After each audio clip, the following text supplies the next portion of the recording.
All right, let's go ahead and get started. So, for the last half an hour or so, we talked about how to find volumes of basically regenerating these solids by taking a two-dimensional area, wrapping around some axis to make a solid that we can find the volume of that solid using integration.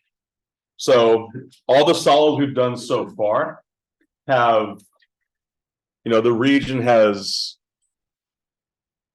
been in direct contact the whole time with whatever our axis of rotation is. So we're going to start to get away from solids that look like that. So to talk about how to set those up, let's first draw a picture of what this looks like. So I have a region enclosed by y equals x and y equals x cubed, which like these look vaguely like this. So I got y equals x cubed. The region I have in here, which, for a point, it does make contact with the x-axis, but for most of that region does not. So what we want to talk about is how to find volumes of these things. So if I take an elementary rectangle in here,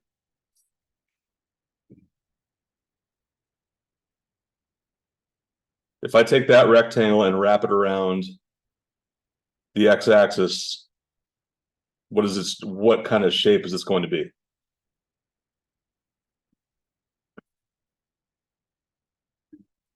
Kind of like it's a donut, right? Basically, it's still going to be like a cylinder, but it's going to have another cylinder kind of punched out of the center of it, right? So basically, the kinds of things I'm talking about now are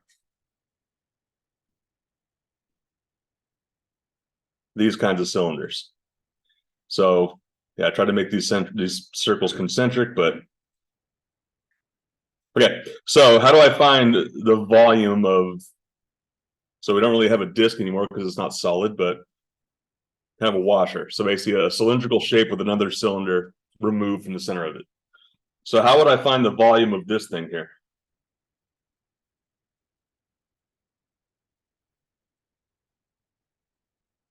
Maybe we should back up. How do we find the volume of a cylinder, a solid cylinder?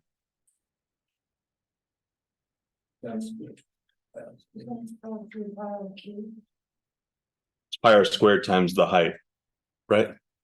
So for a cylinder with basically a cylinder with nothing removed from the center,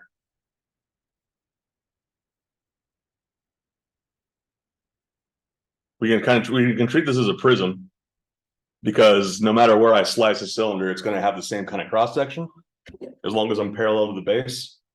So basically, if I can find the area of the base, which is a circle, pi r squared, multiply that by the height, that'll give me the volume.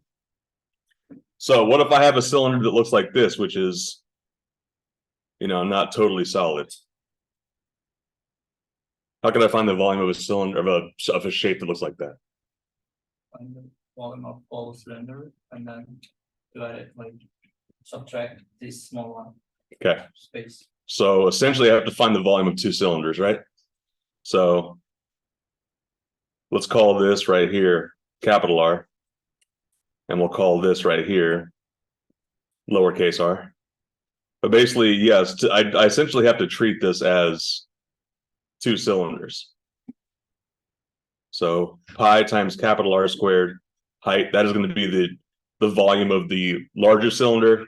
Then I have to subtract off whatever the volume of the cylinder is that I'm removing.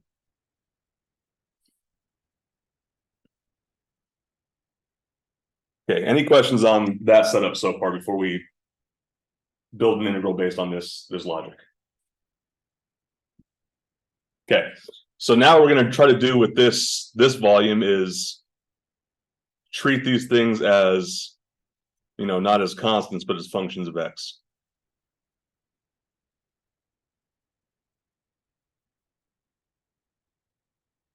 Let's call it v.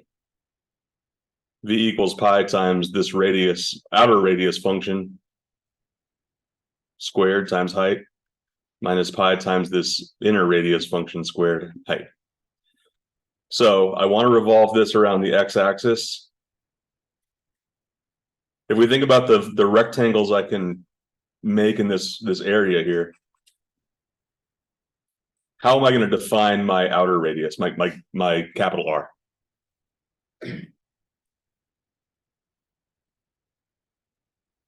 Another way to think of this is which is going to give me my greater distance from the axis I'm trying to revolve that around. What's that? The higher equation. The higher equation. So in general, the higher equation, which one is that this time? Y equals X. Okay, so I'm going to say that capital R of X is equal to X, which means lowercase r of X is equal to what? X cubed. Okay. Do I have enough information to set this integral up?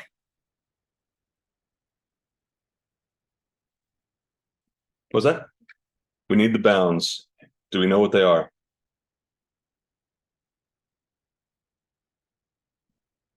If I set these things equal to each other,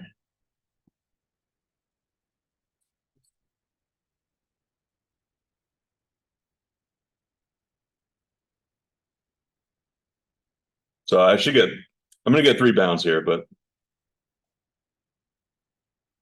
I'll revise this on the fly to say I only care about what's going to happen right of the y-axis. So because of that, we can ignore that bound of -1, and we're going to integrate from 0 to 1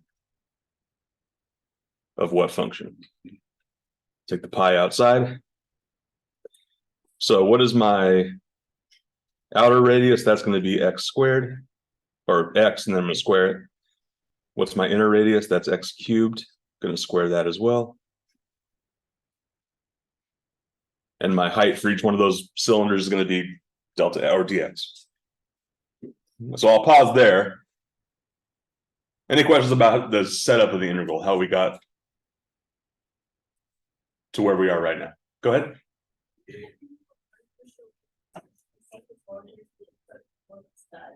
Put a what?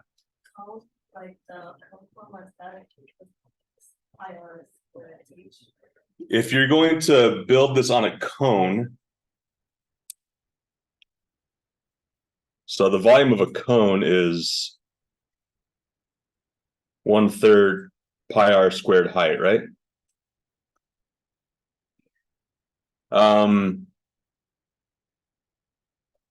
So for this specific example, that might help you get like if you're going to take the volume just that comes from the straight line y equals x, I think you can model that on a cone. But I think to basically cut away the volume that that happens in the middle there, because it's not going to be a solid cone, right? So I still think to find that volume, you're going to need to.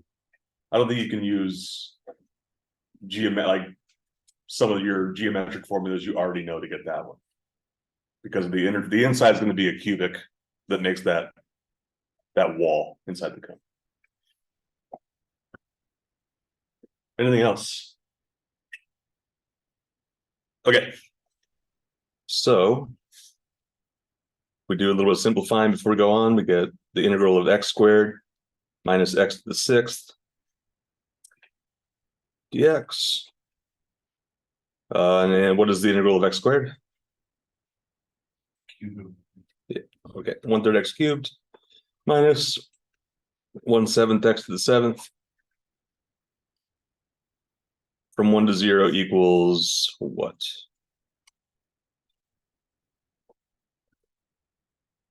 Pi times 1/3 minus 1/7, which is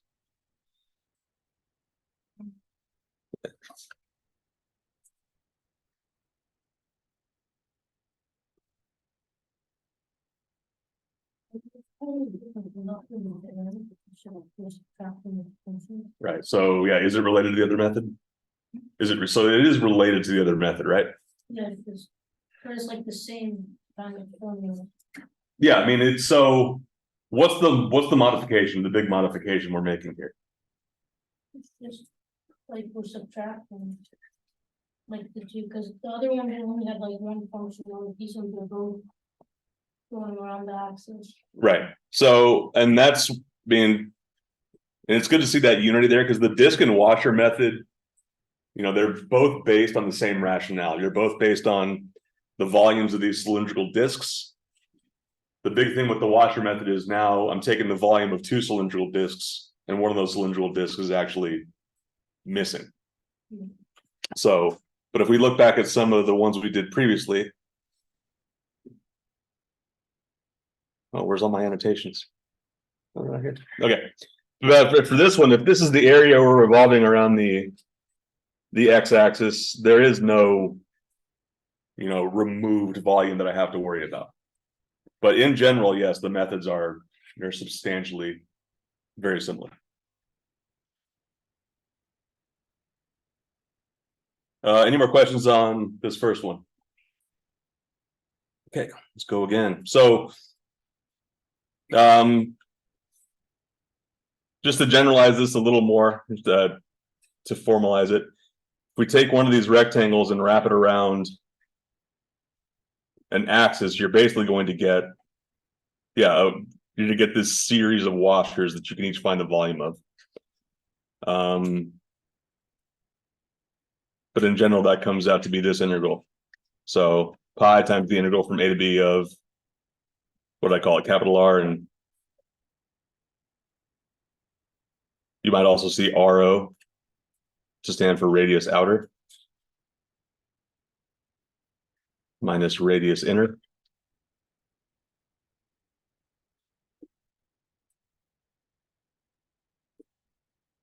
But that's essentially what we're doing here. And yeah, there's it's not an accident that this looks very similar to us doing the disk method essentially twice. I'm finding the difference between them.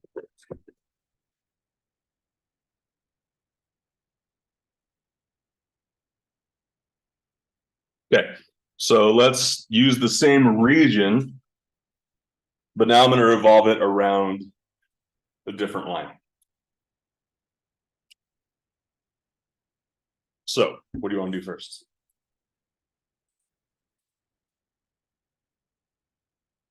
Yeah. Okay, I think a picture would be good. The region should look identical, right? So y equals x, y equals x cubed. That's not going to work for what we're doing, is it? Let me give myself a little more space.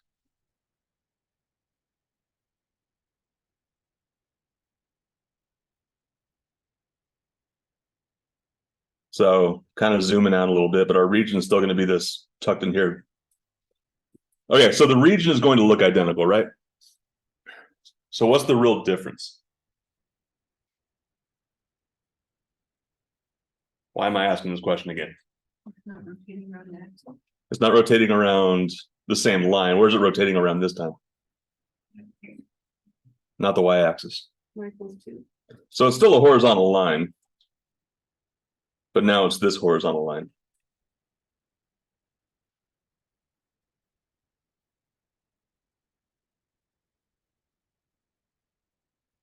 So now we're going to make, you know, these washers are going to, you know, they're still going to be the same shape. They're still going to be these cylinders with smaller cylinders removed from the center. But now we got to talk about how to define those cylinders a little more carefully. So again, what's the washer method look like? It's the integral over whatever your bounds are of pi times outer radius squared minus inner radius squared dx. So now, what is my outer radius function going to be? What's that? So I got one vote for r of x equals x cubed. How do we feel about that? I agree that it's based on that function. I don't think it's exactly identical to x cubed. Go ahead. Why 2 minus x cubed? You look at the distance between the function and the axis of rotation. Right. So my axis of rotation is y equals 2, right? So let's first ask this. which one of those curves, so we have y equals x and y equals x cubed. Which one of those curves is going to basically give the boundary for the outer radius? It's got to be x cubed this time, right? It's further away from the thing I'm trying to rotate around. So it's going to give me the outer radius. So I know the outer radius will be based on that, but I don't think it's going to be equal to that, because basically what I'm finding here is, let's just pick a point. I want to find the distance from this point to whatever point on the curve that corresponds to. So that difference should be 2 minus x cubed.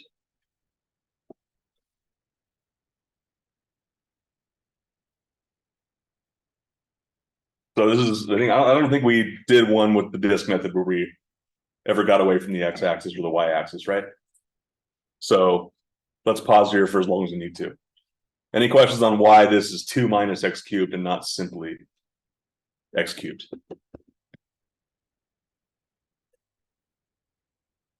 Okay, if we're okay with that, then what should the inner radius, the smaller radius, be?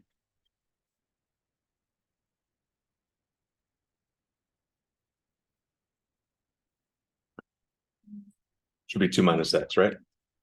So basically, essentially, let's look at it this way. I have 3 y values I'm looking at. I'll call them y1, y2, and y3. Y1 and y2 are simply the curves that I am, or like the functions that I'm using to create these boundaries for this region. The third y value is a constant. It's the thing I'm going to rotate around.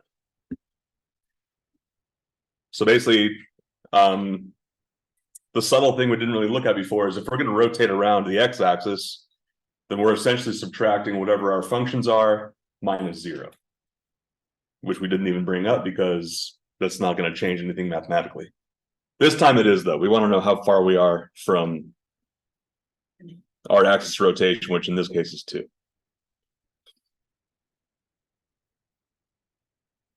Are we okay to set up the integral from here? What's it going to look like? Minus x cubed squared minus 2 minus 6.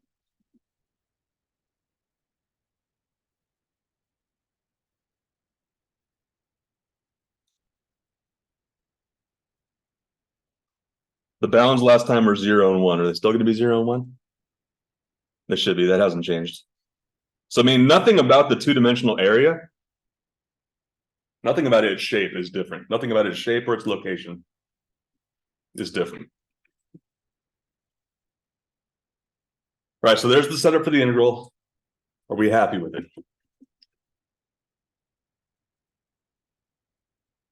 All right, what now? What do we do next?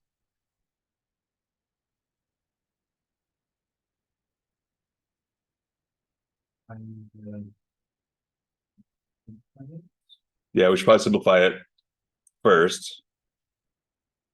So this first bracket becomes 4 minus 4x cubed plus x to the 6th minus 4 minus plus x squared dx. Does anything simplify for us in a nice way?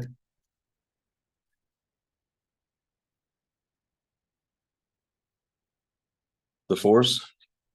So let's go in descending order. So I have x to the 6th minus 4x to the 3rd plus 4x. And I think that's all, right? Next. Oh, sorry, thank you. Minus x squared plus 4x. Okay.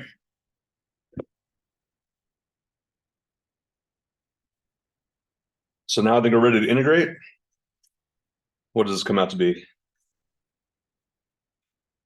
1/7 x to the 7th minus x to the 4th minus 1/3 x cubed plus 2x squared So I think if I plug in 0, this will, everything will zero out, so. Yeah, pi times a seventh minus 1 minus a third plus 2, which comes out to what?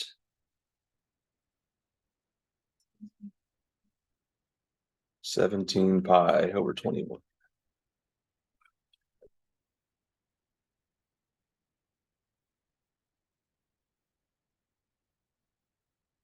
Questions? We happy with it?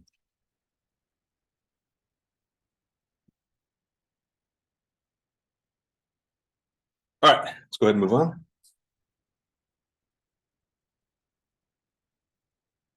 So same region.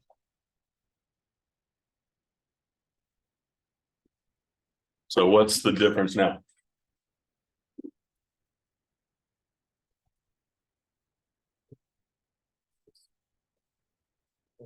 Right, so now we're rotating around x equals 1, which is it's a vertical line. So again,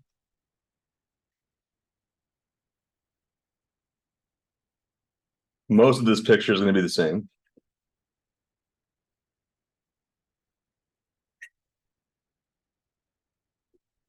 Except now I'm going to rotate it around this line.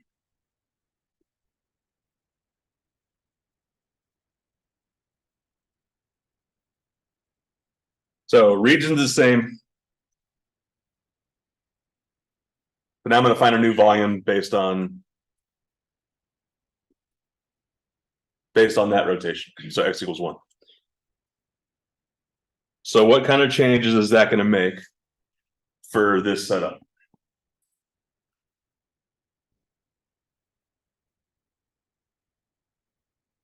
Right? Yeah. Which one means. Right. In terms of why it means it's x equals a bunch of stuff. I think that's what you meant. So why do we have to do that? If I can't think of a way to go over x equals 1 and go back. Okay. So right now, the only tool we have is, can we agree that the washer method is the disk method? The washer method is, the disk method is basically just the washer method with one of the functions being 0. So right now, all we have is this method, right? And I think the only thing we can do with it is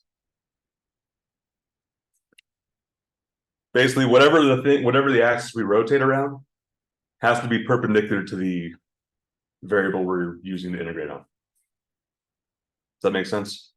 So because of that, I think, yes, we have to rearrange both these. One of them is very simple.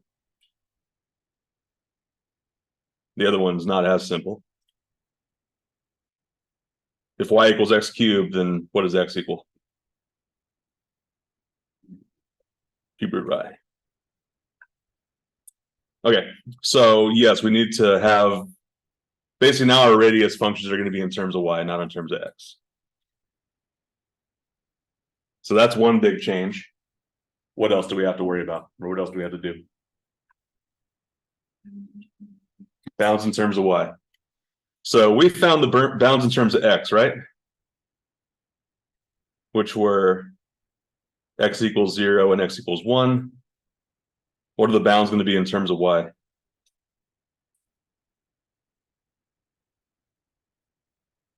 Should still be 0 and 1, right? So one of my functions that gives the bounds is x equals y. So our bounds should not have changed, at least for this case.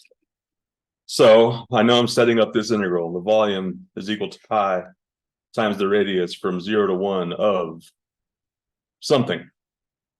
So basically, outer radius squared minus inner radius squared dy. So now we got to think about what those inner and outer radii are. What is, sorry, let's ask it this way first. Which one of my two functions, the line or the curve, is going to give me the outer radius this time? Should be the line, right? Does that mean, so we know the inner radius or the outer radius is going to be based on y. Is it going to be identical to y? No. What do I have to think about?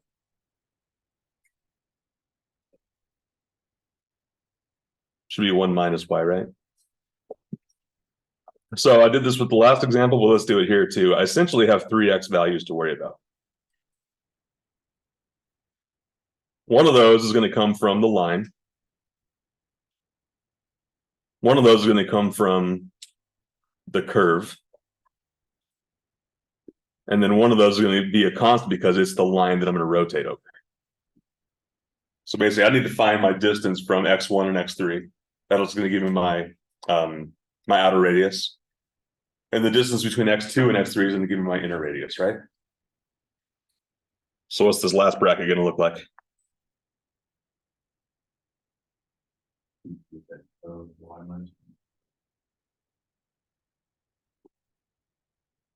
Cube root of y minus 1.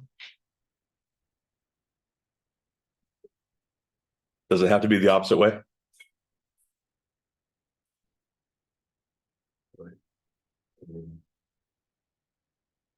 So I'm going to put it the other way just for consistency, but let's talk about this. Does it matter? No, because you're squaring. No. I mean, mathematically, the fact that you're squaring that is going to save you. I'm just going to change it for consistency, but yeah, so this may not be obvious. I'll let you convince yourselves of it, but these two things are the same. So because you're squaring it, those are going to come out identical. All right, so any questions about how the integral is set up before we start simplifying it and evaluating it, all that stuff?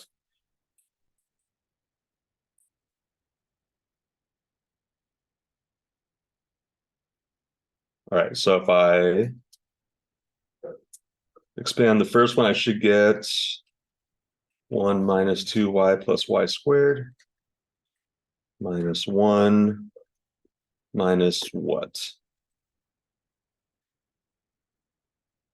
Y to the 2/3? 2y to the 2/3.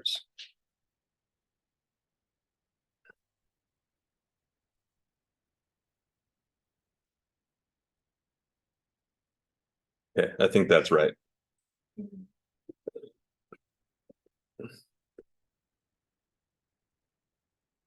All right, what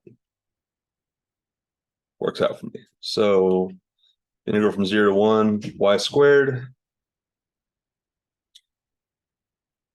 minus 2y minus y to the 2/3 plus 2y to the 1/3.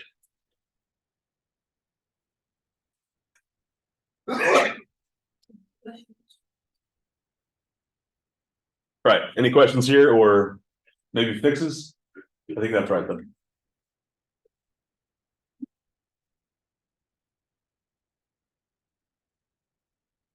All right. So how do we integrate this thing? Y cubed becomes, or y squared becomes what? Y cubed over 3. And then try again. Yeah, minus y squared. And then what happens to these ones with the fractional exponents?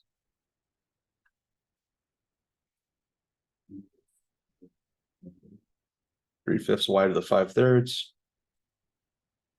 And finally, 3 over 2 y to the 4/3. Yeah.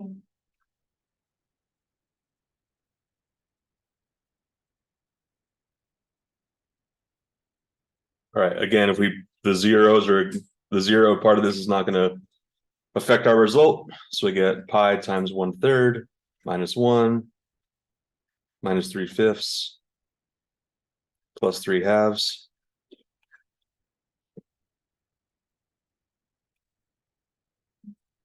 Pi over 3? 30.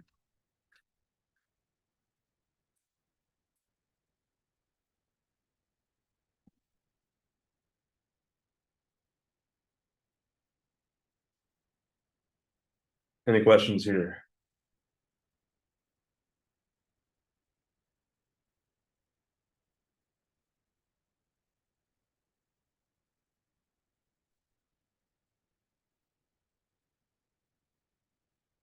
All right, so let's get away from that particular region. Let's look at this one. Tell me how you'd like to start.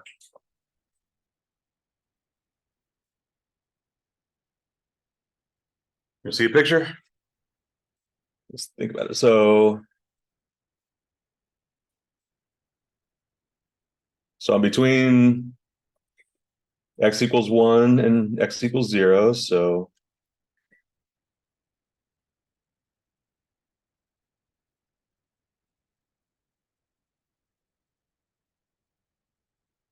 y equals x minus 1 squared. What does that look like?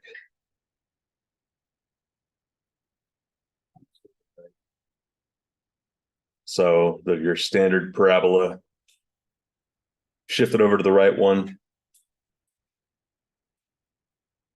So between x equals 0, x equals 1, and that curve, rotated about, come on, straight lines. Is it up one as well? Oh, thank you. I totally missed the +1. So let's try that again.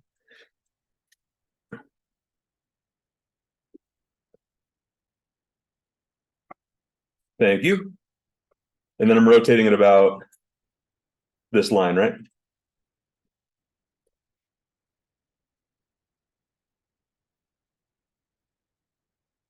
So the region bounded between x equals 0. So the y-axis, y equals 1.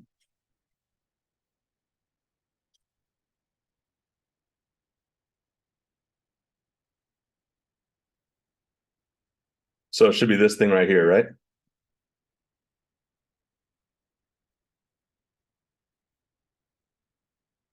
Do we first of all agree that's the shape I'm trying to rotate?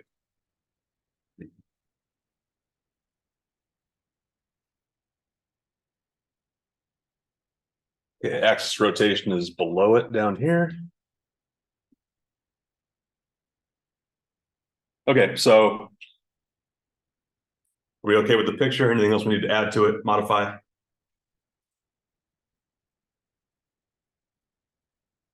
Okay, where do we go next?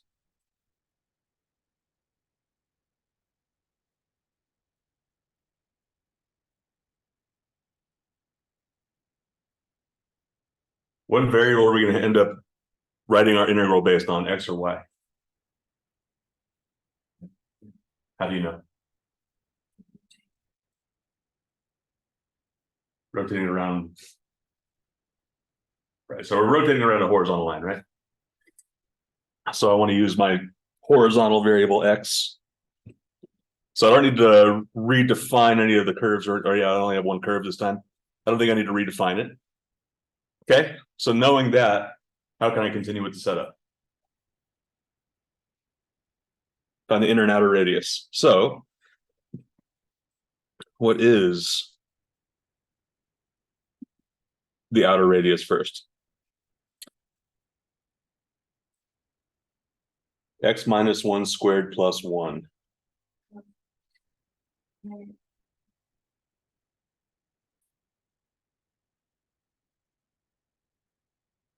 So let's ask this question first. We know we think the outer radius is going to come from the curve, right?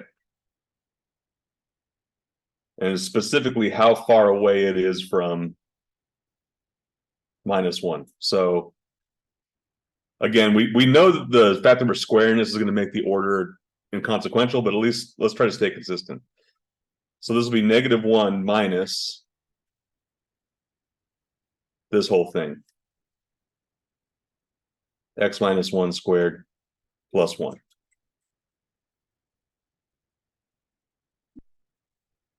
Or -2 minus x minus 1 squared.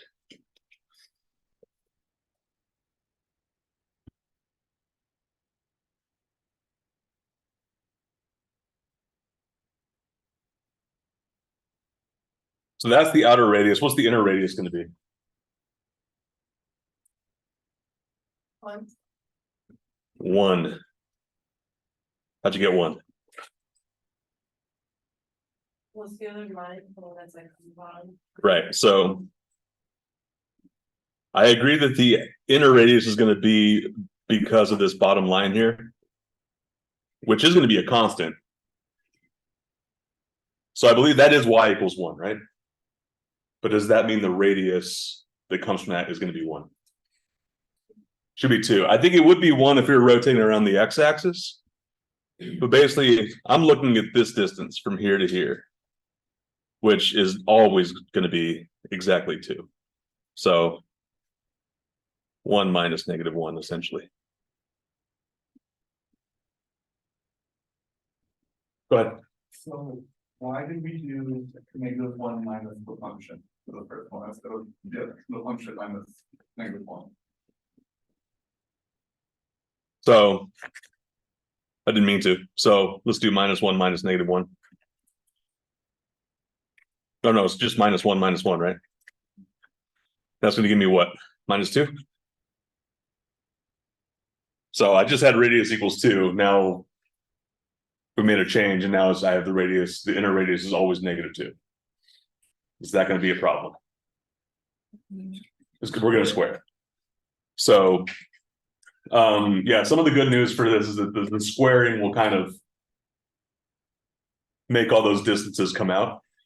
Another way to look at it is when you're finding the radius, you know, if we were trying to find the radius of a circle,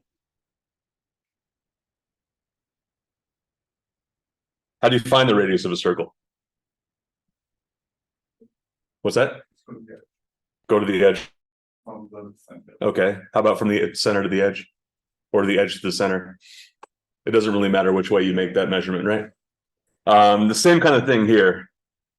I just care about the distance between two places. I don't really care how I define, you know, which is the starting point, which is the ending point. And the squaring kind of is consistent with that. You're going to get a positive value for your volume in the end. So any questions about how we got the two radius functions? Go ahead, Colin. So with that being said, for like the uppercase R function, would it be correct to say it also could be 2 plus x minus 1 squared, or is that incorrect? I just kind of saw it as like So if the function plus 1 because you're rotating. So you're asking, is this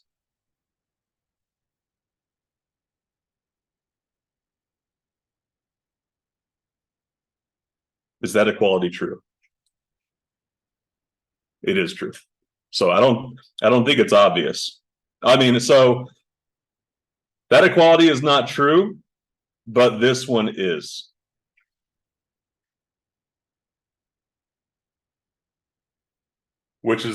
That's the one we really care about. Because if I back up 1,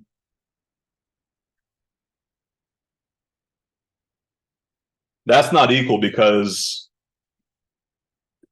clearly the left is the exact negative of the right, right? But if I square that, if I square both sides, then that -1 falls off, essentially. Its influence is gone. So that's what's going to kind of save us in our volume calculation, the fact that we're squaring those distances. Any more questions? Good stuff so far. All right. Are we in a good place to set this integral up?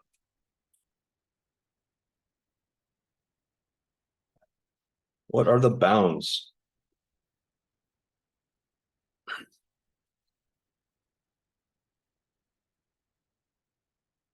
So basically, we're integrating on x, right? So I want to know what the left and right ends are.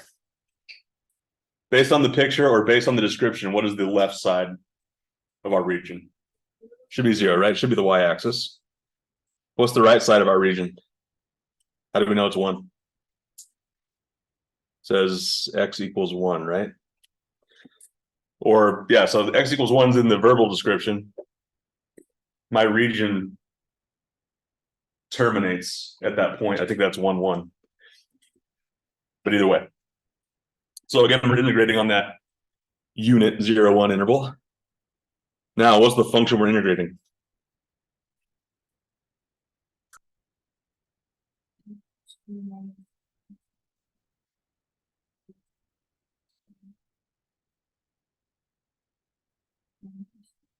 Minus Okay, so part of this is gonna get out of hand. If I square the first one, I get 4.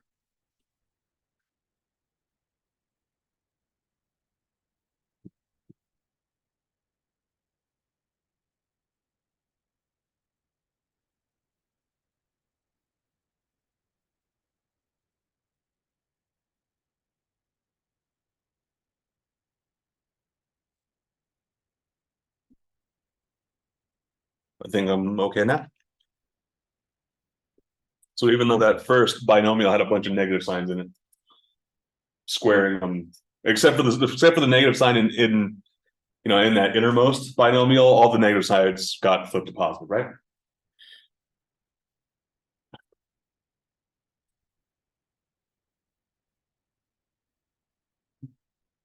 Are we okay with this so far? We're a little spooked by my algebra after last week. So I think the 4's cancel, the constant 4's, and I have 4 times x minus 1 squared plus x minus 1 to the 4th dx. Are these integrals I can do? What's the integral of 4 times x minus 1 squared?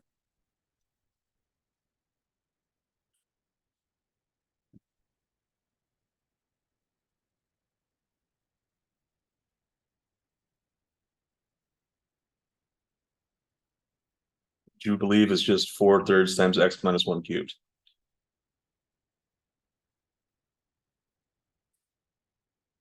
Why is it okay for me to just ignore the u substitution that a lot of you probably are thinking I should do? The coefficient on x1. Coefficient on x is 1, right? So if you set up a substitution, you're going to get du and dx are equal. So I promise you, if you did integration by substitution, you would wind up at this place. All right. I'm going to move from right to left. So when I evaluate this integral, what happens? When you plug in 1, you get zeros for both terms, right? Yeah. Minus what happens when you plug in 0? Negative 4/3.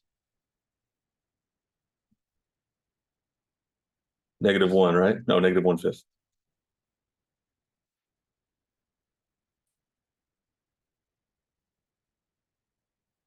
Four thirds plus a fifth is 16. What's that? 22? 23.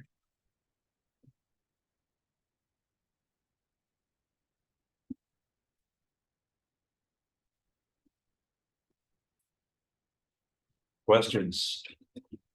Complaints?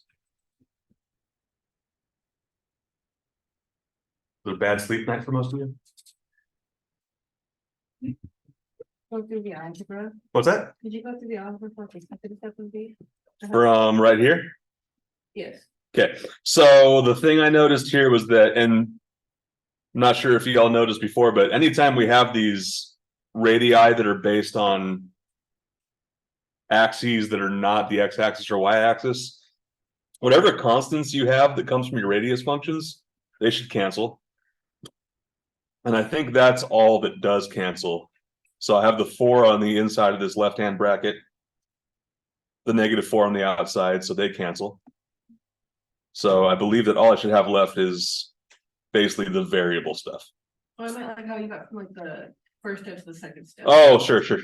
So one thing I use is this. I know that if I have a plus b squared, general, I don't care what a and b are. If you FOIL this out, this is equal to a squared plus 2ab plus b squared, which is, why I don't generally like square things out like really longhand in here.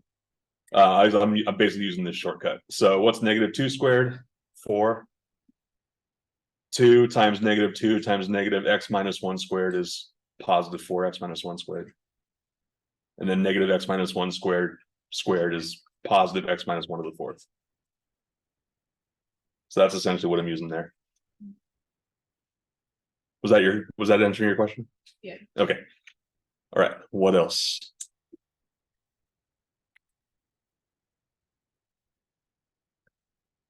Okay. Are we good with that? Okay.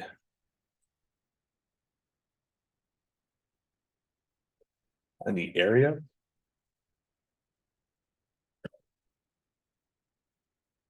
Did I have a punchline here? Oh, yeah, okay. I'll just jump ahead to the second part here. We only have 4 minutes, so let's do this. Let's get as far as we can, but I would like to at least set the integral up. So I have this region bounded by those two functions, and I want to revolve that around the y-axis.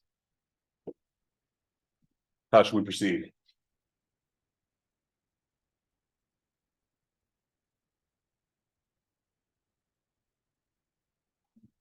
Draw it out?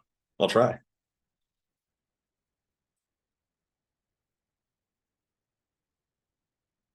But to draw it, I don't even know if I have a good idea where this thing. Yeah, where the intersections are.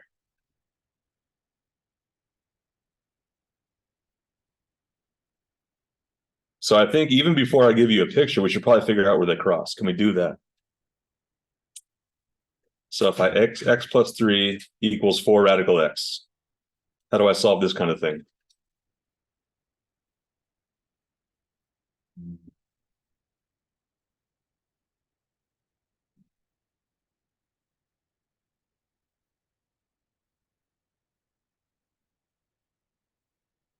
Is this a quadratic? What's that? Yeah, sure. So here's a substitution I'm going to set up. I'm going to say that x equals u squared. So that allows me to write this as u squared minus 4u plus 3 equals 0. Does this factor?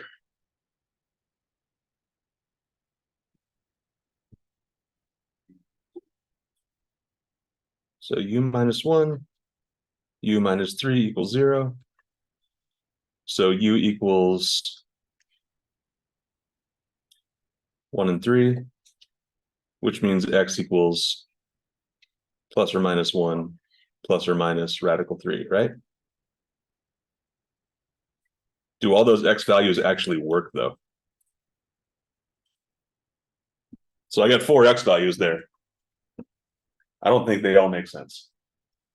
But did you square the 3? What's that? Didn't you square the 3 as well? Did I go the wrong way? I don't. So if x equals u squared, that means that u equals radical x, right? So you're saying this should be plus or minus 9? Or should they just be positive 1, positive 9? You square both sides, that's right. Where are you asking that? Oh, never mind, you just replaced it as you. Yeah, I just did a substitution, x equals u squared. Oh,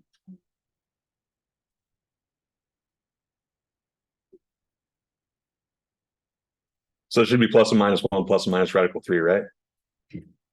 But I essentially can just ignore the negative values. So those are my bounds. Now where do I go from there?